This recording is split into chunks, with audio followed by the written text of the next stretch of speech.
My blind friend disappeared. I'm losing it trying to find him, part 2. It's been 3 days since Ethan vanished and I haven't slept more than an hour at a stretch. Sarah's trying, she really is, making me tea, reminding me to eat, but every time she touches me I flinch. I keep seeing Ethan's empty apartment, the way his cane leans against the wall, untouched. Detective Reyes isn't returning my calls. Last night I went back to Ethan's building.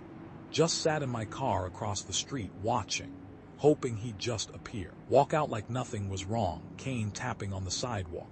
He never did. Then around 2 a.m. Mrs. Davison, Ethan's neighbor, shuffled out to the curb to walk her chihuahua. I almost didn't approach her. Guilt maybe, shame for not doing enough. "Liam, dear," she said, her voice raspy, "you look awful, haven't seen you sleep a wink." "Mrs. Davison, did you see anything the night Ethan disappeared?" She hesitated, her eyes darting around. Well, I wasn't going to say anything, didn't want to get involved. But she leaned closer, her breath smelling faintly of mothballs. "I saw him, getting into a car, dark colored. Late model, I think, but I couldn't see who was driving. Tinted windows, you know how it is." Hope surged through me, sharp and painful. "Did you see which way they went? Anything else about the car, a make, model, anything?" She shook her head. "Too dark, dear, it was quick. He just got in and they drove off. I thought he had a ride. I see him with friends sometimes." I thanked her, my mind already racing. A dark car, that's something. I called Reyes, left a message. Didn't expect a call back. I was wrong. Reyes met me at the station this morning. She looked even more tired than I felt. "Davison told us about the car. We're checking surveillance footage from the area, but so far nothing. Too many dark sedans in the city, Liam, and none of the cameras got a clear shot of the license plate." The hope I felt crumbled. "So that's it. Another dead end?" "Not necessarily, but you need to let us do our job. I understand you're worried, but you're bordering on obstruction. Stay out of it, Liam, please." "How can I stay out of it? He's my best friend," she sighed. "I know, but you're not helping him by running around like a headless chicken. Go home, get some rest. Let us work." I knew she was right logically, but logic wasn't helping Ethan, so I did the only thing I could think of. I went back to his apartment again. I needed to see something I missed before, a clue, anything. I started with his bookshelf. Ethan loved to read. He had an impressive collection of Braille books and audiobooks.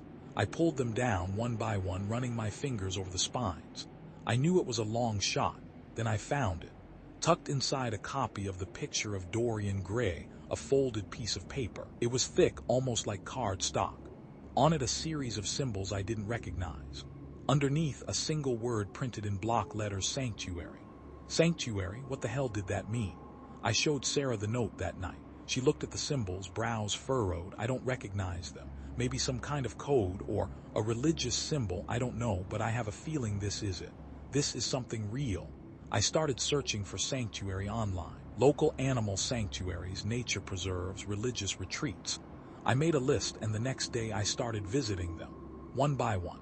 The first was an animal sanctuary on the edge of the city. Nothing, just goats, pigs, and the smell of manure. The second was a nature preserve a few miles away.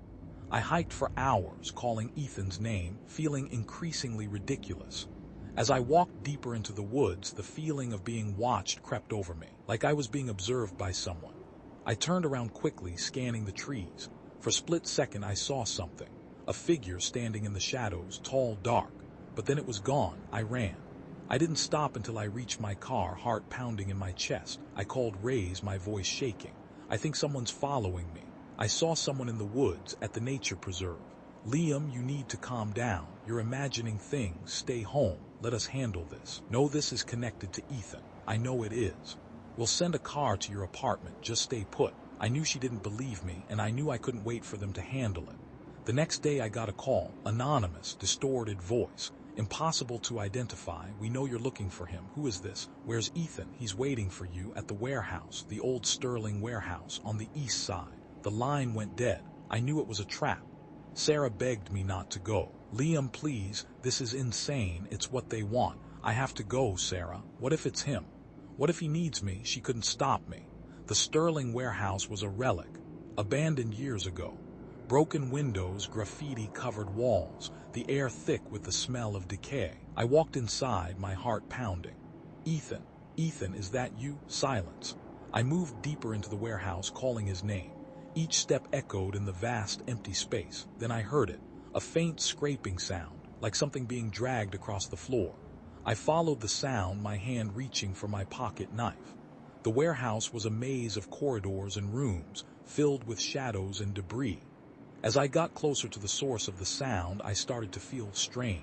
The air seemed to thicken, the shadows lengthened and danced. Sounds became distorted, amplified. I saw him, just for a fleeting moment. Ethan standing at the end of a corridor, his face pale, his eyes wide with terror. "Ethan," I shouted, running towards him. But as I ran, the corridor seemed to stretch, to lengthen impossibly. The walls started to close in. The scraping sound grew louder, more insistent. Then a new sound, a whispering, a chorus of voices, murmuring unintelligible words. I stopped, my head spinning. Ethan was gone, the corridor was empty. I felt like I was losing my mind. I tried to turn back to escape, but the warehouse had changed. The corridors twisted and turned, leading me in circles. The whispering grew louder, filling my head. I stumbled, falling to my knees. I was trapped. Alone. "Ethan," I whispered, my voice cracking. "Where are you?" Then a moment of clarity, a wave of nausea. I realized I wasn't just lost. I was being manipulated.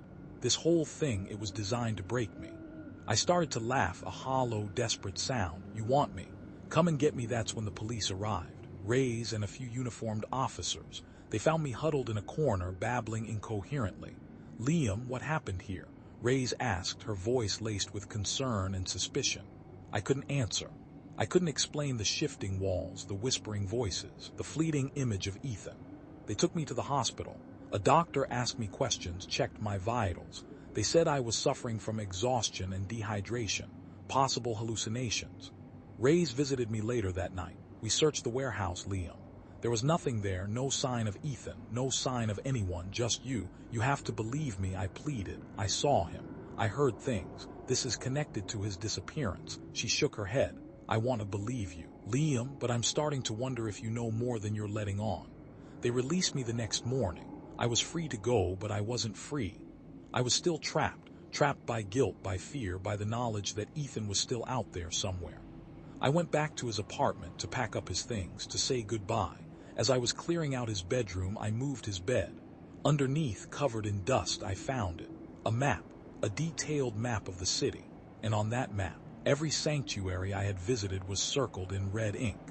But there was one more circle. Located outside the city, on the outskirts of a small town called Raven's Hollow.